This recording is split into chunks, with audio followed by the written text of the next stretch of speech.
Finally, after years, a millennia, if you will, thousands of years, hundreds of years, all modern times, a lot of us have been out there talking about the fight against anti-Semitism, whether that was in Israel or in America, whether that was for Zionism or whether it was for American Jews. Finally, celebrities started this weekend to post their support for their Jewish friends and their Jewish family members.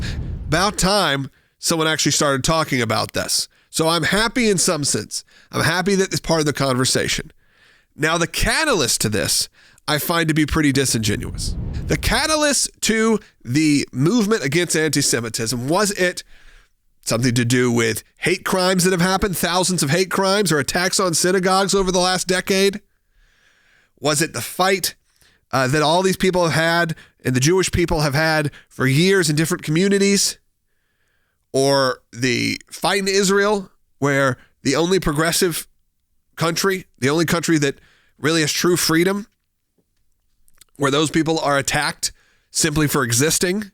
Was that what finally turned you to being someone who is going against anti-Semitism, fighting to end anti-Semitism? No, what the catalyst was really started with Kanye West, Yay. Said it right. Yay. Going on rants first on social media and then on all your favorite political news shows that were anti-Semitic. That was the start. Then over the weekend, it bled into, I guess, what you would consider to be a protest of 3 or 4, it looks like, individuals with banners saying that he was right, hanging them over an LA freeway. So it came to LA's front door. It came right there. A few protesters. And then the big fight. So you say, well, what is going to be the action item here? What's the action item to end anti-Semitism? Is it to support really your Jewish friends and family, support Jewish-backed businesses? What is it going to be, like it's been for some of these others? No, it's to get Adidas to cancel their contract and to drop Kanye. That is the end goal. Look at what was number 1 trending. Hashtag boycott Adidas. Of all the things that they possibly could have picked to support Judaism, support Jewish people, American Jews in the world, they decided that the answer was to say, we don't like that Adidas is working with Kanye West. Does that feel genuine to you? It doesn't feel to me. And look, I'm happy if these things happen. I want people to wake up to see what's really happening in the world. I got no problem with it. But my problem is this shouldn't have been the catalyst. This is from Los Angeles District Attorney George Gascon. Many of you know him because he was the District Attorney of San Francisco, ruined San Francisco, and then moved down to LA to continue his work down in Los Angeles in Southern California. But he tweeted on Sunday saying, "We cannot tolerate the anti-Semitism that was on full display today on the LA freeway. White supremacy is a societal cancer that must be excised. This message is dangerous and cannot be normalized.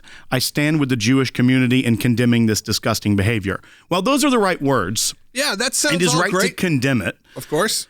What I have a problem is where he says this message cannot be normalized, because what we've been arguing and seen across the country, whether it be at the universities, whether it be in cities, whether it be the left pushing for the BDS movement to boycott, divest, and sanction Israel, that anti-Semitism, unfortunately, has become normalized in America. Yeah. It has become something that you can be at the highest levels of business or government or in media and get away with, to a degree, sure, by saying not, I hate Jewish people, but I hate Israel, or calling Israel an apartheid state, or going after the state of Israel in all these different colorful terms that mean the same thing, and it's all rooted in anti-Semitism. Spent my entire life, privately and professionally, wearing a yarmulke, and therefore being an obviously Jewish person, I've become a lightning rod for good and for bad. We live in a wonderful country, and it's extraordinary how many Americans have come to me to express their concern for the Jewish people and their love for the Jewish people and their solidarity, and that's wonderful.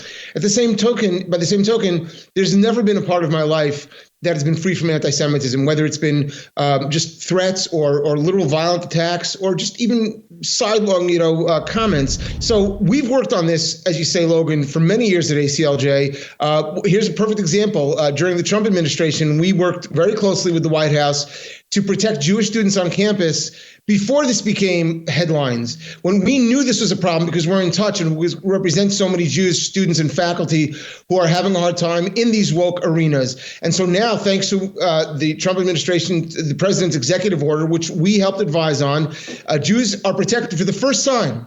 For the first time, Jews are protected on campus by civil rights laws, which we had not been before. That's just one example.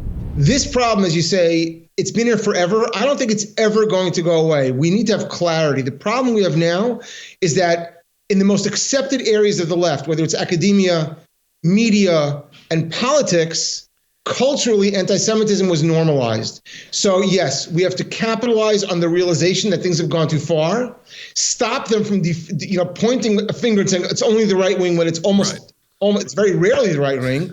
And actually address the issue on its substance. There's a lot more blood on the hands on the left than there will ever be, or ever could be on Adidas or on Kanye, because they've been doing this for decades. And for really the last few years have just ramped it up to where really since the Obama era, it's just ramped up every year. Are we at a tipping point? I sure hope so.